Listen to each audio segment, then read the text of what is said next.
శివరాత్రి సందర్భంగా శ్రీ జ్ఞానప్రసూనాంబికాదేవి మరియు శ్రీ కాళహస్తీశ్వర స్వామి గురించి. శ్రీ కాళహస్తి ఆలయం ఆంధ్రప్రదేశ్ రాష్ట్రంలోని చిత్తూరు జిల్లాలోని తిరుపతి నుండి 36 కిలోమీటర్ల దూరంలో స్వర్ణముఖి నది ఒడ్డున మరియు పొరుగున ఉన్న కొండ పాదాల మధ్య ఉన్న శ్రీ కాళహస్తి పట్టణంలో ఉంది.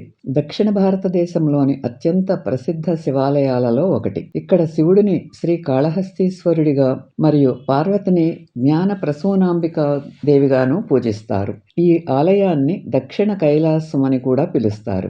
ఈ ఆలయం శివుడికి అంకితం చేయబడిన పంచభూత ఆలయాలలో ఒకటి మరియు ఇక్కడ శివలింగం వాయువును సూచిస్తుంది.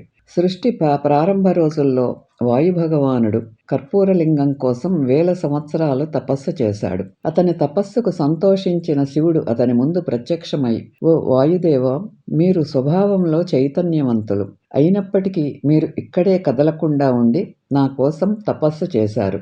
మీ భక్తికి నేను సంతోషిస్తున్నాను. నేను మీకు 3 వరాలు ఇస్తాను అని అన్నాడు. వాయుదేవుడు, స్వామి, నేను ఈ ప్రపంచంలో ప్రతి చోట ఉండాలనుకుంటున్నాను. పరమాత్మ యొక్క అభివ్యక్తి తప్ప మరెవరో కాదు. ప్రతి జీవుడిలో నేను అంతర్భాగంగా ఉండాలనుకుంటున్నాను. మిమ్మల్ని సూచించే ఈ కర్పూరలింగానికి నా పేరు పెట్టాలనుకుంటున్నాను అని అడిగాడు. శివుడు అప్పుడు, మీరు ఈ 3 వరాలకు అర్హులు. మీరు మీ కోరిక ప్రకారం ఈ ప్రపంచమంతా వ్యాపిస్తారు. మీరు లేకుండా లేదు.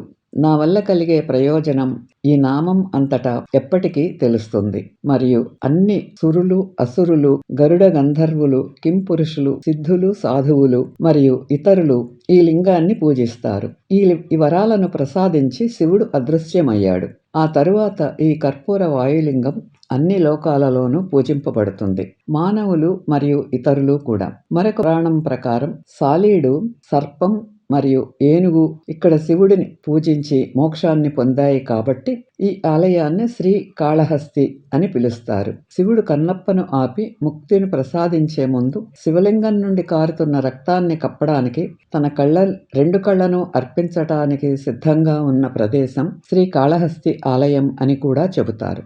మరొక పురాణం ప్రకారం పార్వతి తన స్వర్గపు శరీరాన్ని విడిచిపెట్టి మానవ రూపాన్ని స్వీకరించమని శివుడు శపించాడు. పై శాపం నుండి బయటపడటానికి పార్వతి ఇక్కడ సుదీర్ఘ తపస్సు చేసింది. ఆమె లోతైన భక్తికి సంతోషించిన శివుడు మళ్ళీ తన శరీరాన్ని తన మునుపటి సమాన శరీరం కంటే 100 రెట్లు మెరుగ్గా పునర్నిర్మించుకుంది మరియు పంచాక్షరితో సహా వివిధ మంత్రాలను ప్రారంభించింది. తత్ఫలితంగా పార్వతి జ్ఞాన ప్రసూనాంబికాదేవిగా ప్రసిద్ధి చెందడానికి కీర్తి మరియు శ్రద్ధను పొందింది. ఈ ఆలయంలో 3 గంభీరమైన గోపురాలు ఉన్నాయి. అవి అలంకరించబడిన మరియు అందమైన నిర్మాణ శైలితో ఉన్నాయి. అసలు ఆలయం 5వ శతాబ్దంలో పల్లవ రాజవంశం సమయంలో నిర్మించబడింది మరియు నేడు సందర్శకులు చూసే ఆలయం 11వ శతాబ్దంలో చోళ రాజవంశం పాలనలో నిర్మించబడింది. ఈ ఆలయానికి చోళులు, విజయనగర సామ్రాజ్యం వంటి వివిధ పాలక రాజవంశాల నుండి అనేక దానాలను అందుకుంది. క్లిష్టమైన శిల్పాలతో కూడిన 100 స్తంభాల భారీ హాలు మరియు ఐకానిక్ రాజగోపురం 1516 ఏడీలో విజయనగర చక్రవర్తి కృష్ణదేవరాయలు తన విజయాల తర్వాత శ్రీ కాళహస్తి మరియు తిరుమలను సందర్శించినప్పుడు ఆయన పాలనలో ప్రారంభించబడింది ఈ రాజగోపురం. ఈ రాజగోపురం 26 మే 2010న కూలిపోయింది. అప్పుడు రాజగోపురంను అదే ప్రదేశంలో 45 కోట్ల బడ్జెట్తో తిరిగి దాని అసలు రూపంలో పునర్నిర్మించారు. జనవరి 18న ప్రతిష్ఠించారు. శ్రీ కాళహస్తి శతకం అనే తెలుగు పద్యం ఈ ఆలయంతో ముడిపడి ఉన్న సంప్రదాయాలను వివరిస్తుంది. కర్ణాటక సంగీత సంప్రదాయంలో అగ్రశ్రేణి స్వరకర్తలలో ఒకరైన ముత్తుస్వామి దీక్షితార్ తన శ్రీ కాళహస్తీస అనే కృతిలో ఈ ఆలయ వైభవాన్ని కీర్తించారు. శివ మృత్యుంజయ మంత్రం. ఓం త్రయంబకం యజామహే సుగంధిం పుష్టివర్ధనం ఉర్వరుకమివ బంధనన్ మృత్యోర్ మరియు మామృతాత్ అని ఈ మృత్యుంజయ మంత్రం. ఓం సువాసన గల మరియు భక్తులను మరింతగా పోషించే 3 కన్నుల శివుడిని మనం పూజిస్తాము. శివుడిని పూజించటం ద్వారా పండిన దోసకాయ బంధనకాండం నుండి సులభంగా విడిపోయినట్లే అమరత్వం కోసం మనం మరణం నుండి విముక్తి పొందుతాము. ప్రయోజనాలు: ప్రాణాంతక వ్యాధులు మరియు అకాల మరణాలను అధిగమించండి. శ్రీకాళహస్తి ఆలయాన్ని రాహుకేతు క్షేత్రం అని కూడా అంటారు. రాహుదోషం, కేతుదోషం, సర్పదోషం, కాలసర్పదోషం, నాగదోషం మొదలైన దుష్ప్రభావాలను తొలగించడానికి ఈ ఆలయంలో రాహుకేతు పూజ అనేది ప్రసిద్ధ ఆచారం.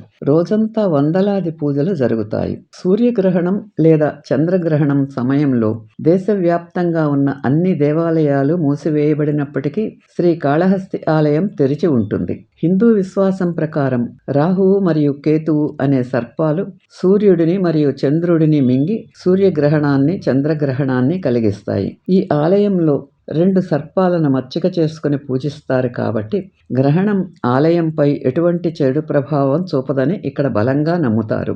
గ్రహణ సమయంలో ఆలయంలో ప్రార్థనలు చేయటం వల్ల అన్ని అనారోగ్యాలు మరియు దురదృష్టాలు తొలగిపోతాయని ఒక భావన కూడా ఉంది.